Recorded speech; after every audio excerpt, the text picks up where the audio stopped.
ஓம் காளிகாயே வித்மஹே மசானவாசின்யே தீமஹி தன்னோ கோர பிரச்சோதயாத்.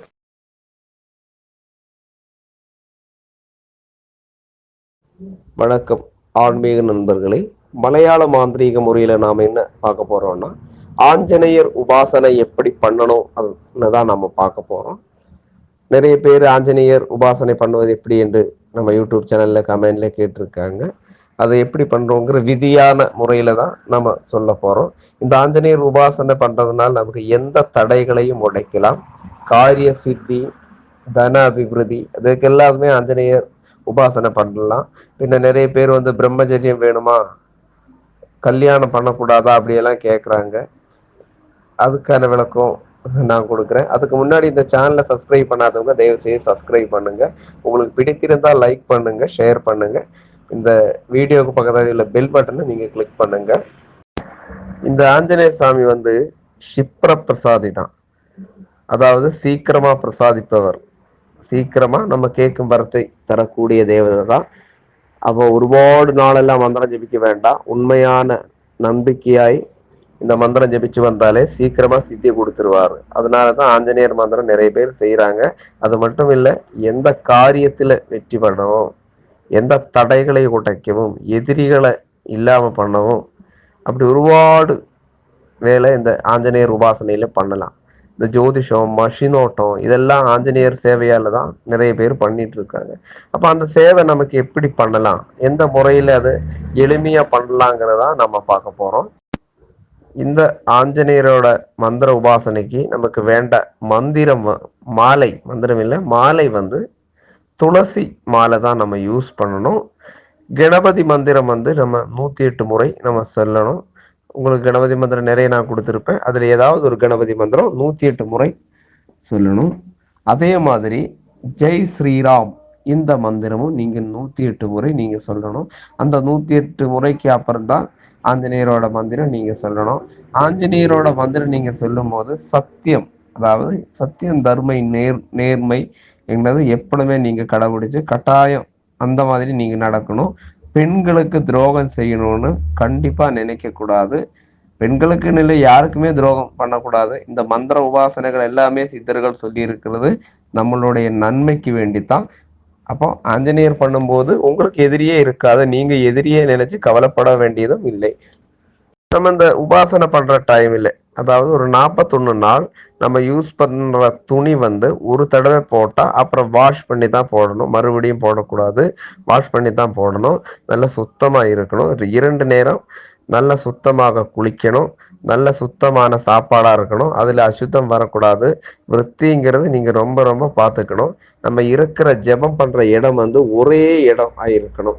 நம்ம ஜெபிக்கிறது, அதாவது இன்னைக்கு ஒரு நாளைக்கு இங்க ஜெபிச்சோம் அங்க ஜெபிச்சோம் அப்படி ஜெபிக்க வேண்டாம். ஒரே இடத்தில் இருந்துதான் நீங்க ஜெபிக்கணும். அந்த ஜெபிக்கிறதுக்கு நீங்க வச்ச படையல் என்ன வேணும்னா, பழங்கள், உங்களுக்கு என்ன கனிகள் கிடைக்குமோ அது வச்சுக்கலாம். தயிர் சாதம் வச்சுக்கலாம். அதே மாதிரி இந்த உளுந்து வடை வச்சுக்கலாம். அப்படி மனசுக்கு பிடித்த ஆஞ்சநேயருக்கு என்ன வைப்பீங்களோ அது உங்க மனசுக்கு தோணனா அதுவும் நீங்க வச்சுக்கலாம். அந்த படையல் போட்டு நான் இப்ப கீழே கொடுக்கிற மந்திரம், இந்த மந்திரத்தை நீங்க 1008 முறை நீங்க ஜெபிக்கணும். காலையில 1008, சாயந்தரம் 1008. இனி இப்ப 2 நேரம் பண்ண முடியலன்னா ஏதாவது ஒரு நேரம்னாலும் கண்டினியூவா 1008 நீங்க ஜெபிச்சு வரணும். ஒரு 41 நாள் நீங்க 1008 வச்சு ஜெபிச்சு வாங்க. அதுக்கப்புறம் இந்த மந்திரத்தை 108 வச்சு நீங்க கண்டினியூவா லைஃப் லாங்கா நீங்க ஜெபிச்சு வாங்க.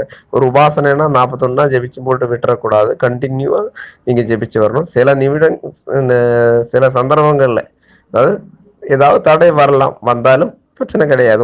ஒரு நாளோ 2 நாளோ அது முடக்கம் வந்தாலும் அப்புறம் ஃப்ரெஷ்ஷா நீங்க அது பண்ணிக்கணும். அதே மாதிரி இந்த தீட்டு வீடு இல்லையா, அதாவது இறந்ததோ இப்படி உள்ள சாப்பாடு அப்படி உள்ளதெல்லாம் நீங்க அவாய்ட் பண்ணணும். இந்த தப்பான ஏதாவது சீன்ற அடிக்குதுன்னு எல்லாம் சொல்லுவாங்க. அந்த இப்போ ஒரு இறந்த வீட்டுக்கு போறோம் அப்படியெல்லாம் வந்தா நீங்க சிவன் கோயில்ல இருந்து தீர்த்தம் எடுத்து உங்க மேல தெளிச்சுக்கணும். அதே மாதிரி இந்த ஜெப மாலையை நீங்க தான் யூஸ் பண்ணணும். அது வேற யாரும் எடுக்கவோ கூடாது. அவ்வளவு சுத்தமா இருக்கணும். இதுக்கான மந்திர முறை நான் சொல்லி கொடுக்குறேன். அதே மாதிரி இந்த விளக்கு போடும்போது, குத்து விளக்கு போடும்போது நெய் விளக்கு தான் போடணும். அப்ப நெய் விளக்கு போட்டு படையல் போட்டு கணபதி மந்திரம் 108, ஜெய் ஸ்ரீராம் மந்திரம் 108, இனி கீழே கொடுக்கிற ஹனுமான் சாமியோட மந்திரம் 1008 வேற 1008 தடவை 2 டைம் முடியாதவங்க ஒரு டைம் முடிகிற மாதிரி சொல்லிவாங்க. கண்டிப்பா உங்களுக்கு அந்த அருள் கிடைக்கும். அதுக்கான மந்திரம் நான் சொல்லுறேன். ஓம் நமோ பகவதே ஆஞ்சநேயாய மகாபலாய ஸ்வாஹா. இந்த மந்திரத்தை 7 தடவை சொல்லுங்க. அதுக்கு பிறகு ஹம் ஹனுமந்தே ருத்ராத்மகாய ஹும் ஃபட், இந்த மந்திரம் தான் நீங்க 1008 தடவை நீங்க சொல்லணும். ஓம் நமோ பகவதே ஆஞ்சநேயாய மகாபலாய ஸ்வாஹா அந்த மந்திரத்தை 7 முறை சொல்லுங்க. ஹம் ஹனுமந்தே ருத்ராத்மகாய ஹும் ஃபட் இந்த மந்திரத்தை 1008 முறை ஜெபம் பண்ணி வாங்க. நான் சொன்ன மாதிரியே ஜெபம் பண்ணுங்க. கண்டிப்பா உங்களுக்கு சித்தி கிடைக்கும். பேய் பிசாசு ஏவல் பில்லி இந்த சாதனங்கள் எல்லாமே, இந்த பிரச்சனைகள் எல்லாமே உங்களை கண்டா மாறி நிற்கும். அதுல ஒரு சந்தேகம் வேண்டாம். உண்மையான நம்பிக்கையா இந்த மந்திரம் செய்து வாங்க. கண்டிப்பா உங்களுக்கு வாழ்க்கையிலையும் வெற்றி கிடைக்கும். அப்போ இந்த யூடியூப் வீடியோ, அதாவது ஆஞ்சநேயர் உபாசனை உங்களுக்கு பிடித்திருந்தா லைக் பண்ணுங்க, ஷேர் பண்ணுங்க. அடுத்த வீடியோவில் நம்ம பார்ப்போம்.